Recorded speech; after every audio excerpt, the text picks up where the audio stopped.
สบายดีพี่น้องปองไปเมื่อสักครู่สักคนมื้อนี้อากาศอยากปลดโปร่งนี่พี่น้องตกมาหลายมื้อขนาดพี่น้องเอ้ยน้ำก็ท่วมอยู่ตอนนี้นี่ก็ในมีแดดออกนี่พาพี่พาน้องเมื่อหน้าพี่น้องมาเบิ่งบรรยากาศอยู่ให้อยู่หน้าพี่น้องโอ้เขานี่เรื่องหมดเลยพี่น้องแต่น้ำอยู่ในหน้าเนี่ยยังเต็มทีบอยู่พี่น้องเอ้ยทักทายสบายดีเมื่อกูคนพี่น้อง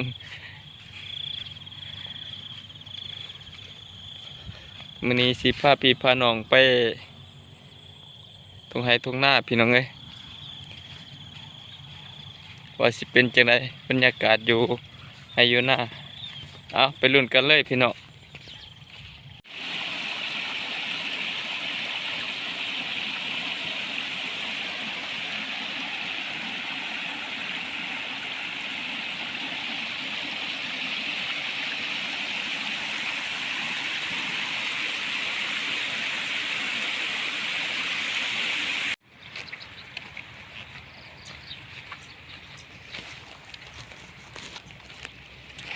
โอ้มันเด้บุตา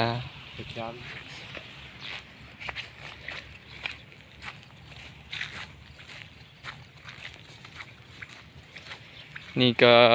เป็นน้องผลพี่น้องเป็นน้องใหญ่อยู่เขตไกลบ้านนี่แหละพี่น้องน้องตัวนี้ร่วมหมด2 บ้านได้พี่น้องคือบ้านตำเลยกับบ้านห่มเป็นน้องที่ใหญ่พี่น้องแต่เข้มน้องก็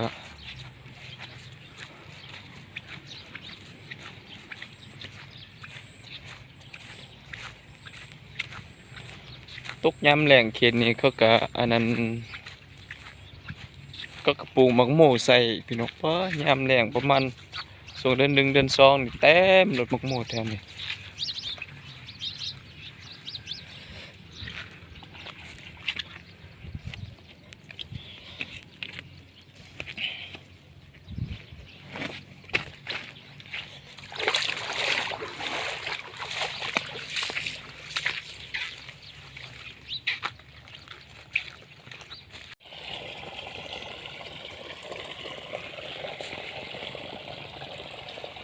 บางทีพี่น้องโอ้ยน้ำยังเต็มทีบอยู่พี่น้อง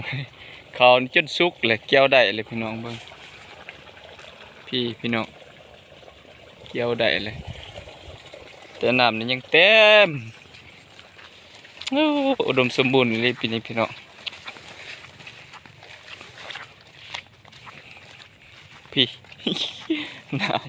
ำจักสิเฮ็ดแนวใดป้าพี่น้องคนเป่งออกพี่น้องป้ามีแต่ปลาหน่อย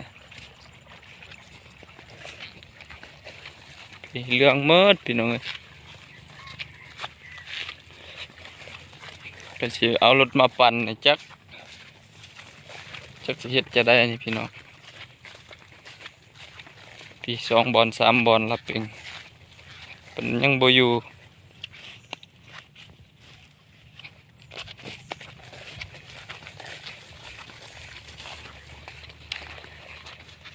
พูดหยอกงงยาอันนี้ว่าแดดออกแล้วเดี๋ยวนี้บดเลยเด้พี่น้องคือฝนสิตกแล้วนี่สิกินข้าวกินน้ำอยู่บ่ปีนี้พี่น้องเฮา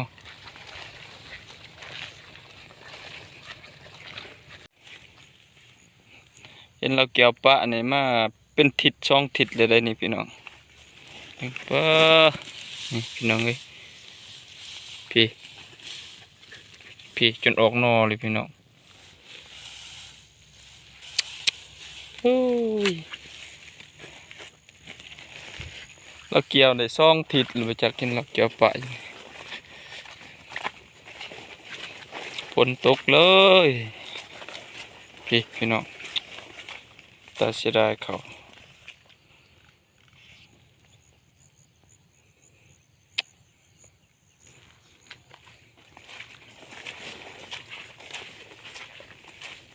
ผลดีหลายกับเสียหายผลบอดีกับเสียหายพี่น้องโอ้ยจากแนวใดดีพี่ ออกหนอออกอันมดพี่น้องพุ่นออกหนอมดเลยเราเกี่ยวเห็นเราเกี่ยวปะมาเป็นทิศช่องทิศเลยพี่น้อง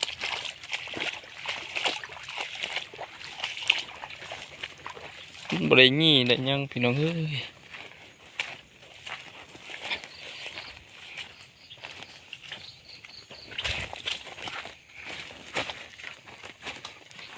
พี่ทาง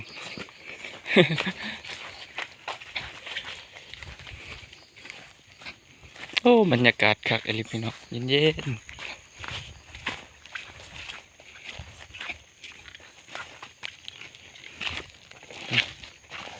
พาหัวหน่อย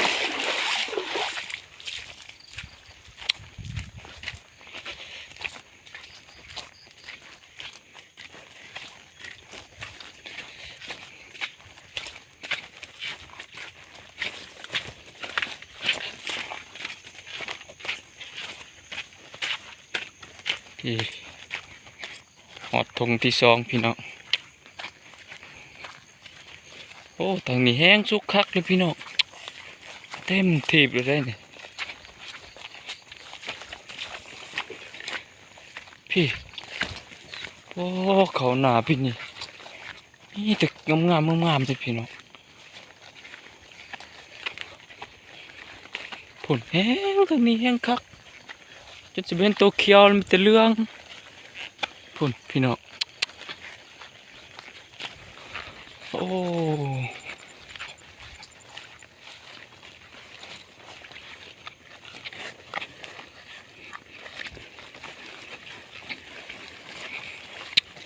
เกี่ยวแล้วปะ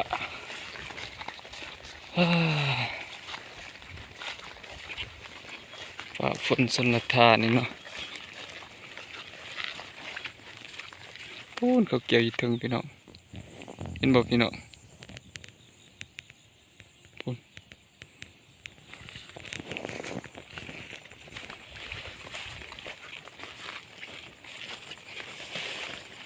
พูนหน้าเฮาอยู่พูนพี่น้องยังอีกยังใกล้พี่น้อง